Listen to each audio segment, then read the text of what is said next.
Oi pessoal, tudo bem? Professor César falando. Estamos aqui para mais uma aula de ensino remoto de emergência.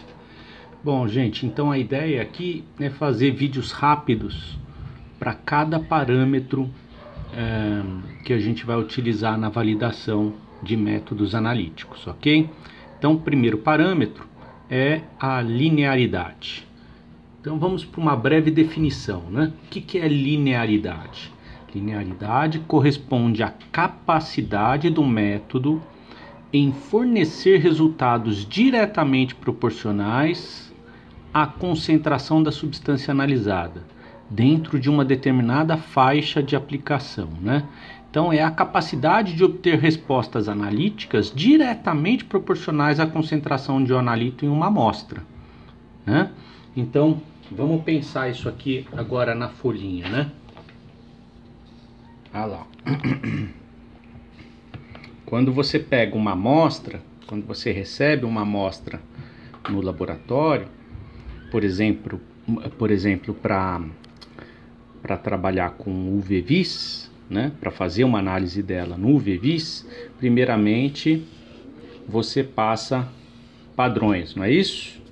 Então a gente analisa padrões, passa padrões em várias concentrações, tipo 10 ppm, 20 ppm, 30 ppm, 40 ppm. Se o 10 te dá a resposta em 0,1, tem 0,1 de absorvância, por exemplo, o que é que você espera para o 20? 0,2, para o 30, 0,3, para o 40, 0,4. Né? Além disso, você passa o branco, certo? Muito bem.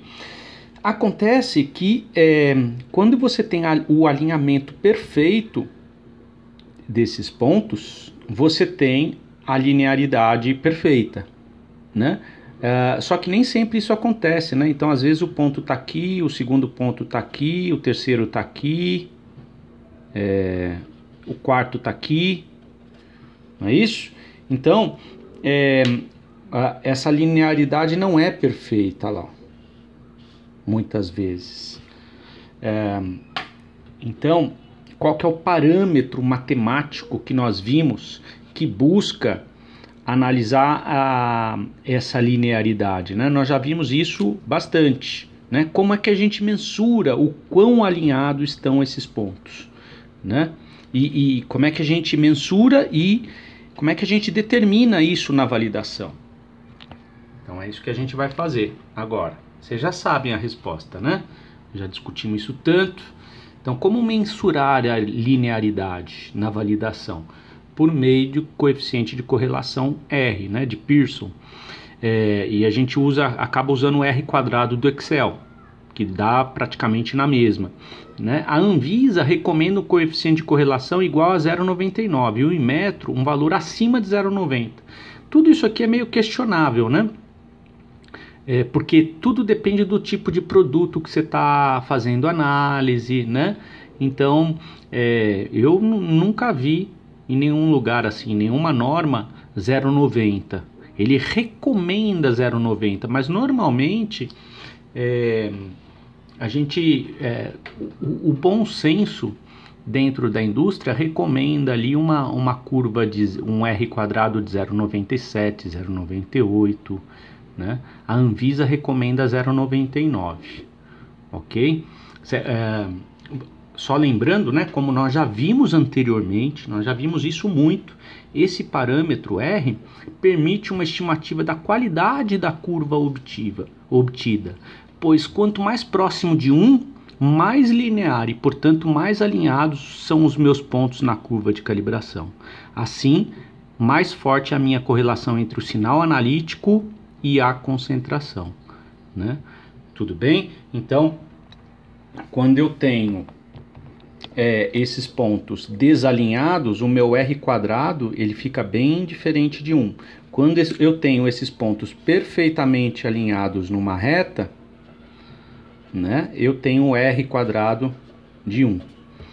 Tá? Então, como é que eu mensuro a linearidade? Como é que eu meço a linearidade do meu método na minha validação por meio de R quadrado? Certo? Vamos ver um exemplo, então? Olha lá. chegou lá uma análise para a gente fazer, uma análise do comprimidinho de permanganato. Então eu preparo os meus padrões, né?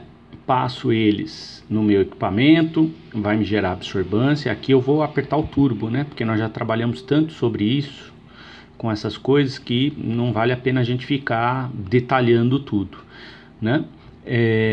E aí eu tenho a minha curva de calibração a partir desses dados. Quando eu construo essa curva, eu posso pedir para o Excel calcular a equação da reta por meio do método dos mínimos quadrados, não é isso? Então a linearidade ela é dada por meio do R quadrado, ela é mensurada por meio do R quadrado, mas a equação da reta eu vou mensurar por meio do método dos mínimos quadrados. Isso quando eu tenho uma análise de comportamento homocidástico, tá? Ai, professor, o que é homocidástico? Deixa isso para lá no momento, ok? Nós não estamos fazendo uma pós-graduação em analítica, em instrumental, então eu não vou entrar nesse detalhe. Então, quando a curva é bem comportadinha, ela tem esse comportamento homocidástico, eu uso duas ferramentas matemáticas, né? Eu uso o método dos mínimos quadrados, que está lá no Excel, para me construir a curva de calibração, a curva linear, e eu uso o R quadrado para mensurar a linearidade do meu método, certo? Então isso aqui vai ficar para casa, eu não vou fazer, vocês estão cansados de fazer isso, vocês vão determinar a linearidade dessa análise aqui para mim, ok? Beleza? Muito bem, faixa linear de trabalho. Esse daí vai ficar para o próximo vídeo. Cada parâmetro vai ser um vídeo diferente, ok? Vou ficando por aqui, beijo, beijo e até a próxima.